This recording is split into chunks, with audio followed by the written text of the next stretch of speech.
Hello friend, welcome to comps class. Now ये set F है, तो आप लोग क्वेश्चंस को बढ़िया से देख करके अच्छी तरह से आप आंसर मिला लीजिएगा, राइट। तो फर्स्ट क्वेश्चन है, पौधों में शाकनाशी प्रतिरोधी जीन इनमें से कौन सा है।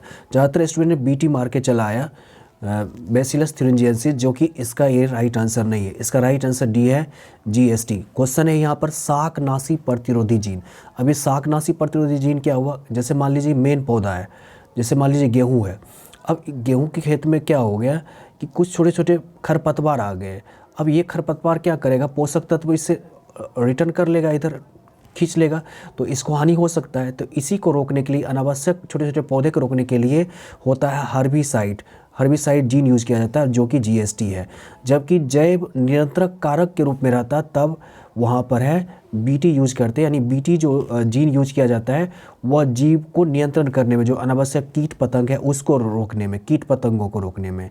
लेकिन यहाँ पर क्या है, शाकनाशी लिखा है, इसलिए इसका राइट आंसर डी है, ए इज़ रॉन्ग आंसर है। ओके, चलिए नेक्स्ट क्वेश्चन देखते हैं। सुनहरा धान ऐसा चावल है जो समृद्ध है।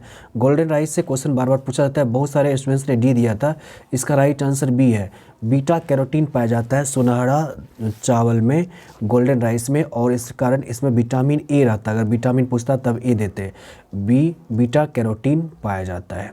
ठीक है, नाउ क्वेश्चन नंबर 3 है, कंट्रोल ऑफ जीन एक्सप्रेशंस, जो जीन अभिव्यक्ति का नियंत्रण है वो किसके द्वारा होता है। तो प्रतिलेखन, ट्रांसक्रिप्शंस और ट्रांसलेशन, ये दोनों प्रोसेस है जिसके द्वारा इसका होता है। तो ए एम बी, इसका राइट आंसर डी हो जाता है। नाउ क्वेश्चन नंबर 4 देख लीजिए, आरएनए के किस रूप की संरचना त्रिपर्णी होता है। स्ट्रक्चर रिजेंबलिंग क्लवर लीफ की तरह होता है, तो वो होता है टीआरएनए। 3 प्रकार का आरएनए होता है, tRNA, RNA, mRNA.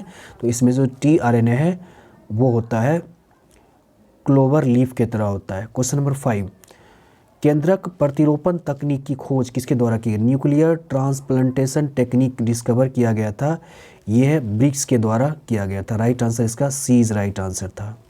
Now next question number 6, DNA तथा आरएनए समान है किनमें से। तो डीएनए आरएनए समान होते हैं पैरामिडीन जो है, हैविंग सिमिलर पैरामिडीन बेस के कारण ये समान होते हैं। सो इसका राइट आंसर डी था। प्रथम स्तनपायी किस युग में दिखाई दिया गया।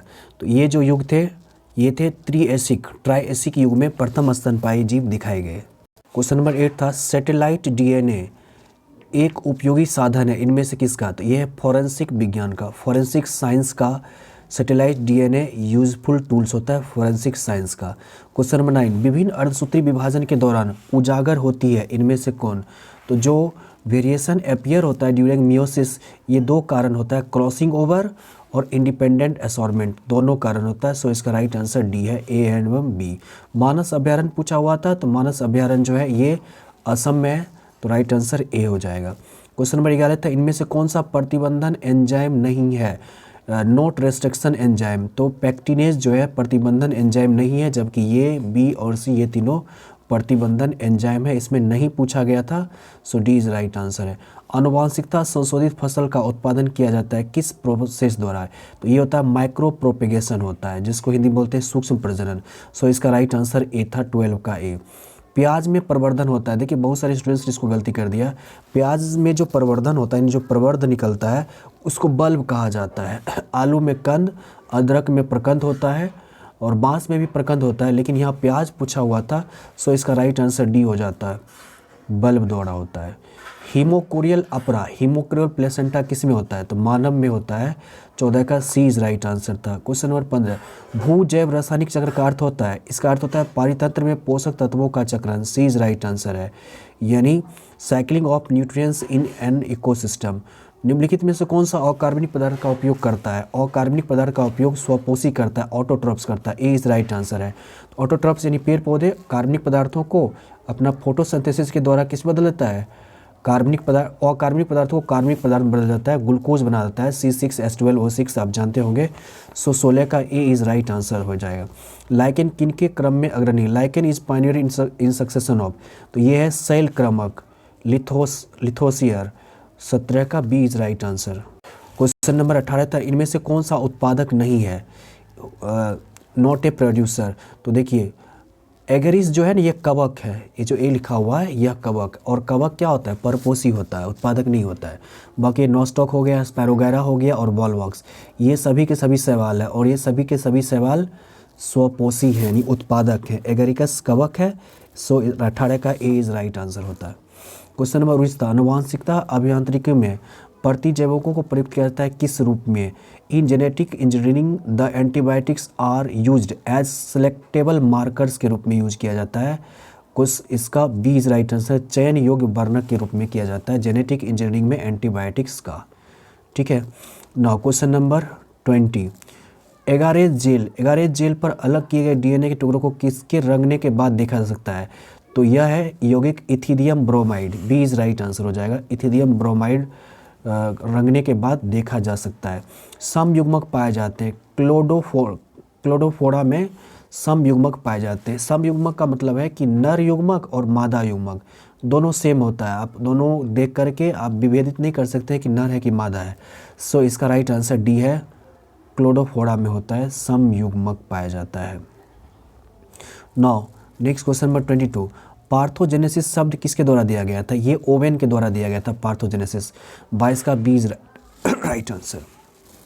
क्वेश्चन नंबर 23, पैरामीशियम में किस प्रकार का द्विखंडन होता है? तो पैरामीशियम में होता है अनुप्रस्थ द्विखंडन होता है, ट्रांसर बाइनरी फ्यूजन होता है, 23 का B is right answer. Question number 24 है, जब नर आकृति में मादा से भिन्न होता है तो क्या कहलाता है? इसमें बहुत सारे स्टूडेंट्स ने गलती कर दिया है, ये सी नहीं राइट आंसर, इसका राइट आंसर बी है, यौन द्विरूपता। इसको बोला गया है सेक्सुअल डायमॉर्फिज्म बोला गया है, यौन द्विरूपता होता है, विषम लैंगिकता नहीं होता है। नाउ नेक्स्ट क्वेश्चन नंबर 25, गर्भ निरोधक गोली में मौजूद प्रोजेस्टेरोन किस कार्य के लिए होता है? तो ये ओव्यूलेशन को रोकता है, प्रिवेंटिंग ओव्यूलेशन, क्लीवेज को नहीं। तो देखिए ओव्यूलेशन होगा ही नहीं तो फिर क्या होगा, फर्टिलाइजेशन नहीं होगा, फर्टिलाइजेशन नहीं होगा तो क्लीवेज नहीं बनेगा। ये अंडोत्सर्ग को रोकने के लिए प्रयोग किया जाता है गर्भ निरोधक गोली में progesterone hormone. Now next question है, एक शुक्राणु को सीधा अंडाणु में प्रवेश कराने की विधि, तो ये विधि होती है ICSI मेथड होता है, जिसमें शुक्राणु को सीधे अंडाणु में प्रवेश कराई जाती है। एमनियोसेंटेसिस से बार बार प्रश्न आता है, इस बार भी आया था। एमनियोसेंटेसिस एक प्रकार का है, तो भ्रूण में किसी अनुवांशिक रोग के निर्धारण के लिए किसी प्रकार का जेनेटिकली डिजीज डिसऑर्डर है तो इसको पता करने के लिए एमनियोसेंटेसिस प्रोसेस किया जाता है। सो इसका राइट आंसर बी था, determining any hereditary disease in embryo. Next question number 20, जननांग समस्या किनके द्वारा फैलने वाला स्टडी है? जेनेटिकली वाट्स समझते, वाट्स मतलब होता है मस्सा जो बन जाता है जननांगों में, वो किसके द्वारा आता है? तो ये हार्पिस वायरस के कारण होता है, तो इसका राइट आंसर बी था। तो कई बार हिंदी में अगर समस्या हो तो इंग्लिश वर्ड्स को भी ध्यान से देखना चाहिए। टी लिम्फोसाइट किस में उत्पन्न होता है? तो टी लिम्फोसाइट जो WBC में होता है यह उत्पन्न होता है बोन मैरो में उत्पन्न होता है टी लिम्फोसाइट। तो 29 का राइट आंसर सी था। विनिमय किस अवस्था में होता है जीन का? तो ये विनिमय जो होता है वो पैकेटीन अवस्था में होता है। वेरी इंपॉर्टेंट क्वेश्चन, कई बार पूछा हुआ है। इनमें से कौन से अगुणित संरचना है? तो इसमें भी बहुत सारे स्टूडेंट्स ने गलती किया है। देखिए अंडाणु जो ओवम है ये भी अगुणित है, गैमिट जो युग्मक है ये भी क्या है, अगुणित है। तो बी और सी भी तो है, तो अंडाणु भी हो जाएगा और युग्मक जो भी है, चाहे नर युग्मक हो या मादा युग्मक हो, ये क्या होता है, अगुणित। और यहाँ पर देख लीजिए बी और सी दिया हुआ था ना, तो इसका right answer confirm D right answer हो जाता। क्वेश्चन नंबर 31 का, निम्नलिखित में कौन सी विलुप्त प्राय प्रजाति है? नेफेंथिस जो है पादप वर्ग का है, इसको रखा गया है इंडेंजर्ड स्पीसीज में, 32 का ए इज राइट आंसर है। Analogous structure are a result of, analogous structure result है वो क्या है? तो यह अभिसारी विकास का, कॉन्वर्जेंट एवोल्यूशन का। नेक्स्ट क्वेश्चन नंबर 34, जावा मानव की कपाल क्षमता है। बहुत सारे स्टूडेंट्स 1450, वर्तमान समय में मानव मस्तिष्क का वजन है ये 1450, इसको दे दिया, जो कि ये गलत आंसर। राइट आंसर इसका ए है, 900 सीसी का होता है।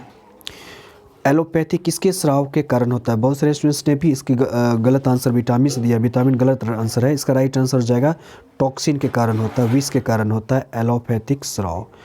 ठीक है। क्वेश्चन नंबर 36 है, आवृतबीजी पौधों के भ्रूणपोष में गुणसूत्रों की संख्या जो किस क्रम में रहता है? द्विगुणित होता है, त्रिगुणित, ये पूछा गया, तो ये 3n के रूप में रहता है, त्रिगुणित रहता है। मानव युग्मक में गुणसूत्रों की संख्या, इसमें भी बहुत सारे स्टूडेंट्स ने, ज़्यादातर स्टूडेंट्स 46 दे, जो कि गलत आंसर है।